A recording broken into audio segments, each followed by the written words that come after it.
Hello 8th graders, how are you doing? I hope you have been studying this chapter. हमने last video में discuss किया था chapter number 3 health the ultimate treasure.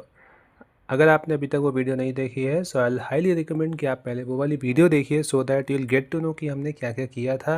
And let's start with this video. So यहाँ पर हम part 2 लेकर आए हैं जिसमें अब हम चैप्टर को कंटिन्यू करेंगे। So just for the revision thing हमने देखा था कि कैसे हेल्थ हमारे लिए सबसे ज़्यादा इम्पॉर्टेंट है। The main thing of the chapter, the main crux of this chapter is that health is the ultimate treasure. So treasure मतलब हमारे लिए बहुत जो इम्पोर्टेंट होता है, खजाने जैसा है तो हेल्थ, राइट। सो हमने बुलेटिन बोर्ड देखा था। If you have your NCERT with you so you will notice कि एक बुलेटिन बोर्ड है जिसमें आपको बताया गया था कि बड़ी प्रॉब्लम्स फेस करनी पड़ रही हैं, क्या क्या प्रॉब्लम्स हैं। Then we discussed that what is health, how to we define health, health को डिफाइन कैसे करेंगे। We saw this thing that health is not merely being disease free, सिर्फ डिसीज़ फ्री होना ही काफ़ी नहीं है, you need to have other aspects as well जो हमने डिस्कस किए थे।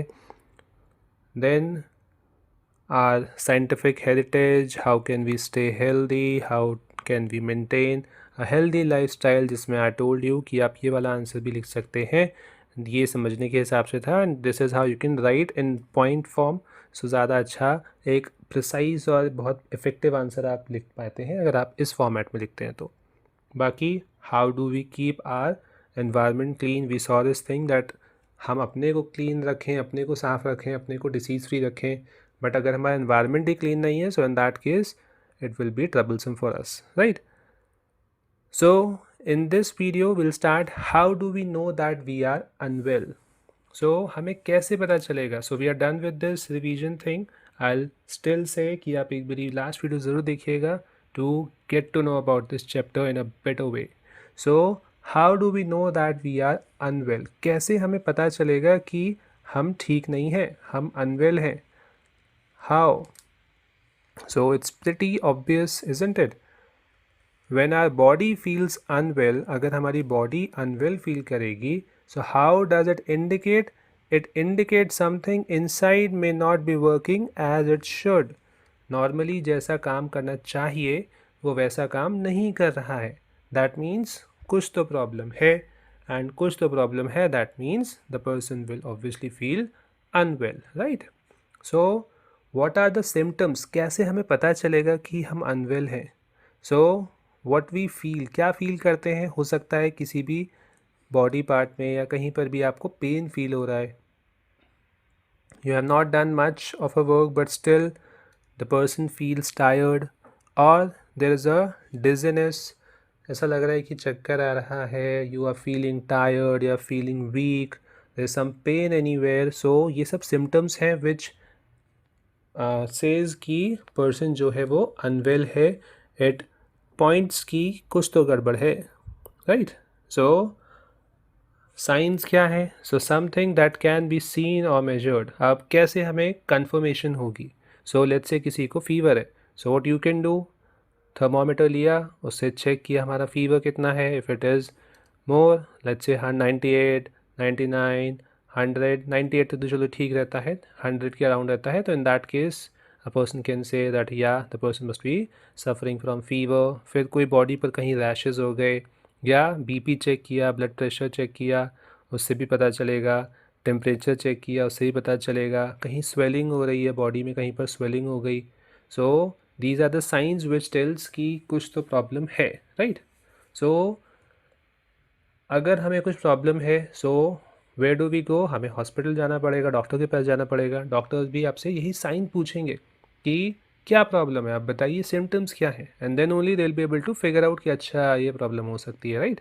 सो all of these symptoms, all of these signs will help a doctor to understand what might be making us unwell, क्या प्रॉब्लम हो सकती है। दे नो कि problem क्या हो सकती है, बट थोड़ा हमें बताना तो पड़ेगा कि ये प्रॉब्लम है, तभी तो दे विल नो अच्छा ठीक है ये प्रॉब्लम है, that means this must be the reason behind it. Okay, now हम बात करते हैं डिसीजेस की। अब हमने देखा कि हम अनवेल फील कर सकते हैं। सो अनवेल फील करने की जो मेन रीज़न हो सकता है वो हो सकता है कि कोई डिसीज़ हो।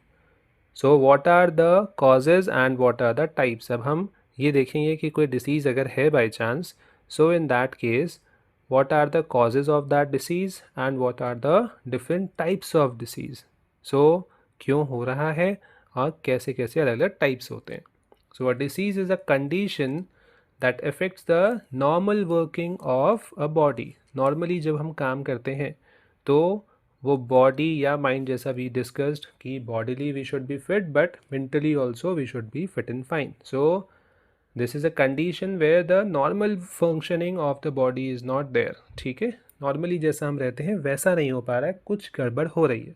सो it can happen when one or more organs or organ system stops functioning properly. Again for this हमने सेकेंड चैप्टर भी कवर किया हुआ है. So I will still say this thing कि अगर आपने सेकेंड चैप्टर नहीं किया है so you can just refer those videos. 3 ही वीडियोज़ हैं, बहुत जल्दी जल्दी आपका चैप्टर कवर हो जाएगा. सो ऑर्गन्स के बारे में आपको पता चल जाएगा, ऑर्गन्स क्या होते हैं. थोड़ा सा मैं डिस्कस किया है सेल्स वाला जो पोर्शन था वहाँ पर. सो कोई ऑर्गन है, कोई ऑर्गन सिस्टम है, if it is not working properly or it has maybe stopped functioning properly, so in that case the person might feel that the person is not feeling good. तो functioning normal नहीं हो पाएगी, right. सो जो reason हो सकता है कि what is the reason behind that particular disease. कोई डिसीज़ हो गई है, सो जनरली पैथोजेंस होते हैं जो उनके रीज़न हो सकते हैं. पैथोजेंस होते क्या हैं? The disease causing organisms like bacteria, like viruses, like fungus, like protozoa. We discuss this thing. Bacteria, virus, fungus, protozoa, ये सब माइक्रोब्स जो हमने डिस्कस किया था, right. So all of these are the pathogens as well. So जैसे आपने देखा था कि microorganisms are somewhere good for the humans but they are also causing trouble as well. तो कुछ प्रॉब्लम्स भी हमें क्रिएट करते हैं, जिसमें मेन जो प्रॉब्लम था that was disease causing bacteria, disease causing viruses, fungi and protozoa.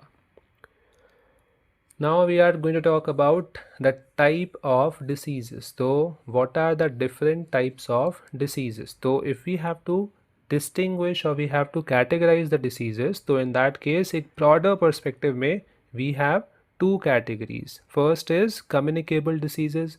What are communicable diseases? The diseases which can spread from one person to another person. Okay, so these are the diseases which can be spread from one person to another person. Generally that one person will be infected person. Okay, so infected, or you can say unhealthy person. Okay,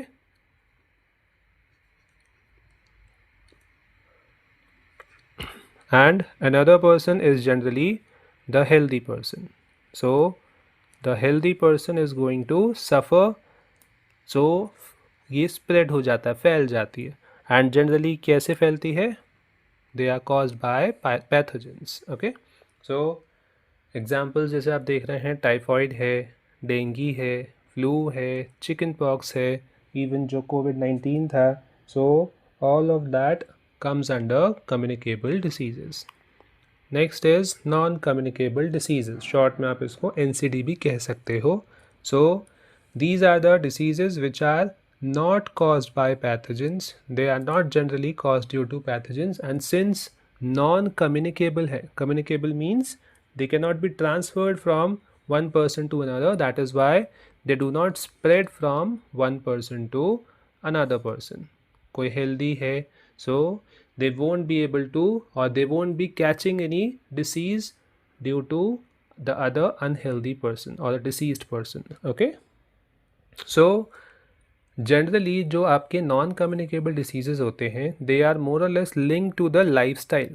मतलब ये जो problems हैं, जो diseases हैं, वो mostly होते हैं due to the lifestyle. जैसा हमने स्टार्टिंग में डिस्कस किया था क्या क्या प्रॉब्लम्स हो सकती है, किससे अटैच्ड होता है. So lifestyle could be a reason, diet could be a reason, or it could be the external environmental factors as well as we were discussing.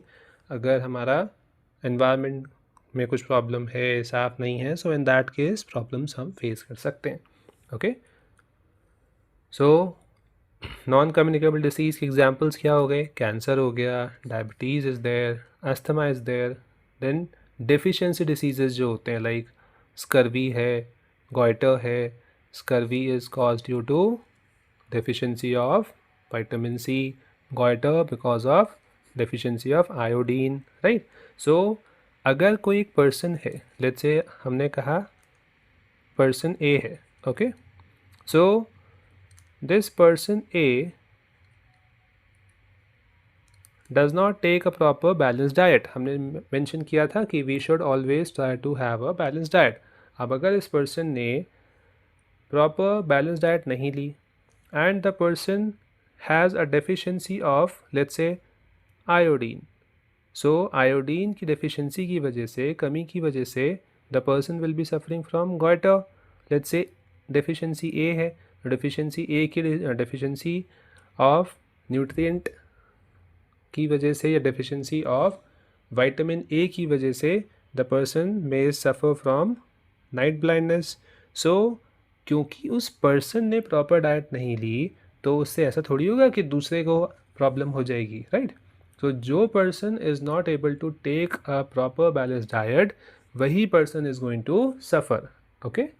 So अगर A ने deficiency करी है तो B को थोड़ी problem होगी. If B was taking proper amount of diet, सब कुछ अच्छा था तो उनको कोई problem नहीं होगी, okay? So non-communicable diseases, which is in short NCDs, like diabetes, heart diseases, cancer, so they have become more common in India. India में पहले बहुत ज़्यादा problem नहीं थी. I'm not saying कि कभी थी ही नहीं, but comparatively number of cases have been increasing. And why? The main reason behind it is that unhealthy lifestyle. पहले हमारा जो lifestyle था that was comparatively better. मतलब आज के टाइम पर जो हमारा लाइफस्टाइल है उससे कंपेरेटिवली बेटर था, अच्छा था. So people were not suffering much due to all of these diseases.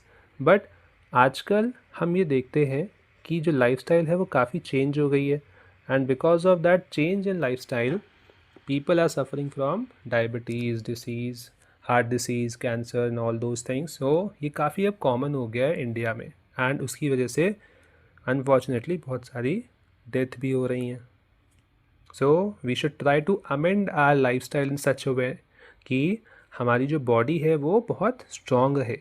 अब स्ट्रॉन्ग से याद आया कि स्ट्रॉन्ग का मतलब क्या होता है, तो वो हम डिस्कस करेंगे. इम्यूनिटी अभी थोड़ी देर में करेंगे, okay?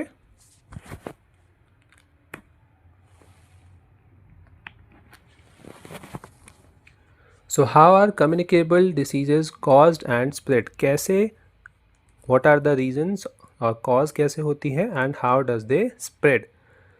So all communicable diseases are caused by pathogen. as we were discussing, main जो reason है वो pathogens ही है, इनकी वजह से ही है. let's say कोई बैक्टीरिया था, आपको पता है 2020 में बहुत ही खतरनाक वाली डिसीज़ हुई थी. I won't name it again and again but you are aware of it, Covid. so उस टाइम पर किसी एक पर्सन को अगर डिसीज़ हुई तो उससे वो फैल भी रही थी, बिकॉज अगर वो वायरस किसी बॉडी में चला जाता है तो वो वहीं पर ही रहता है, वो उसको होस्ट बॉडी कंसीडर करता है. एंड जैसे ही कोई पर्सन ने स्नीज़ किया, कफ किया, so all those pathogens will be travelling in air. और जैसा आप देख रहे हैं, pathogen can enter the body through the air we breathe, और इफ़ लेट्स से we are consuming contaminated food or water. किसी पर्सन ने जिसको कोई डिसीज़ थी, उसने वो पानी पिया था, वो खाना खाया था, और दूसरे पर्सन ने भी वो खाना खा लिया, पानी पी लिया, सो इन दैट केस उसको भी ये डिसीज़ हो जाएगी, ओके? सो ट्रांसमिशन कैसे कैसे हो सकता है, what are the different methods of transmission as we were discussing. By air, if let's say a infected person coughs और स्नीजेस, किसी ने खांसा, छींका, सो all those pathogens will be going out of the body of that infected person and they'll start traveling in the air. Because all of these bacteria, fungi and all those are very light, very small, that is why वो कुछ देर तक suspended रहते हैं air में. they'll remain suspended in air. तो अगर कोई person आसपास होगा, so they might get infected because of those. Then direct contact, like shaking hand with the infected person. The person might have let's say sneezed or something, हाथ उन्होंने लगाया, हाथ में अब वायरस था, फिर उन्होंने किसी से शेक हैंड किया तो वो वायरस ट्रांसफ़र हो गए to a healthy person. Then it could be due to in that contact as well, let's say same towel use कर ली, सेम हैंकी यूज़ कर लिया, हैंकरचीफ से सेम, सो वही सेम ट्रांसफ़र ऑफ पैथोजेंस हो गया. Then it could be due to contaminated food or water, as I was discussing. वही same food या सेम थाली में खाना खा लिया जो इन्फेक्टेड पर्सन ने खाया, या सेम बॉटल से या सेम ग्लास से पानी पी लिया जो इन्फेक्टेड पर्सन ने पिया था. So in that case the disease may transmit from an unhealthy person to a healthy person. And one more important reason or method could be vectors. Vectors क्या होते हैं? These are the insects like mosquitoes, like house flies. तो mosquito ने किसी unhealthy person को bite किया. Okay? So unhealthy person को mosquito ने किया bite, और उड़ते उड़ते वापस वो पहुँचे किसी हेल्दी पर्सन पर और उनको भी बाइट कर लिया. तो यहाँ से जो ब्लड दिया था अब वो हेल्दी वाले पर्सन में ट्रांसफ़र हो जाएगा. एंड उस ब्लड में हो सकते हैं सारे के सारे पैथोजेंस, कोई वायरस हो सकता है, बैक्टीरिया हो सकता है. So this is how they get transmitted from unhealthy person to a healthy person by these vectors. Vectors are basically the insects which are carrying these pathogens. Okay. So this is a photo in your NCERT as well. ये हैं हमारे infected person, ये हैं हमारे healthy person जो हम बार बार discuss कर रहे थे. शेक हैंड कर लिया तो डिसीज़ जो है ट्रांसमिट हो सकते हैं. एयर के थ्रू भी, if someone let's say this person sneezes और कफ्स, सो वो यहाँ से पहुँच जाएंगे सारे के सारे इस तरफ नियर बाय होंगे. In direct contact same clothing, same food items, और लेट्स से फूड आइटम्स और सेम यूटेंसिल जैसा वी वर डिस्कसिंग, तो उससे भी हो सकता है. देन वेक्टर्स जो आपने देखा था, मस्कीटो हैं, फ्लाइज हैं, so all of those can carry. And then you have rabid animals as well. Rabies हो जाता है, you must have heard this. आजकल काफ़ी न्यूज़ में भी है डॉग का, बट डॉग है, मंकी है, सो all of these animals causes rabies. तो रेबीज़ हो सकता है इफ़ दे बाइट, सो ये भी एक प्रॉब्लम है. Okay, so how do we prevent these diseases? कैसे हम इनको प्रिवेंट कर सकते हैं? So we can take some precautions. Precautions क्या? We should keep our selves, खुद भी साफ़ रहें एंड सराउंडिंग्स भी साफ़ रखें, क्लीन रखें. देन बेसिक हाइजीन हम मेंटेन करें, अपना आसपास हम साफ़ रखें. Daily we should take a bath and सब कुछ अपना करें. Then washing hands with soap and water, या फिर हैंड वॉश, कुछ भी आप यूज़ करें. वी डिस्कस दिस थिंग कि 50% तक आप डिक्रीज़ कर सकते हैं chances of getting contaminated due to these pathogens अगर someone is regularly washing their hands. Then we should cover our mouth and nose while coughing or sneezing. You are already aware of this. Then किसी को problem अगर ज़्यादा है, so they should wear a mask in crowded places, and this obviously gives a protection to us and also protects other people from getting infected अगर किसी को problem है तो. Then avoid sharing of personal items like towel, handkerchief, ये सब share नहीं करना चाहिए. इन्फेक्टेड से आपने देखा हेल्दी पर्सन को फैल सकती है डिसीजेज़.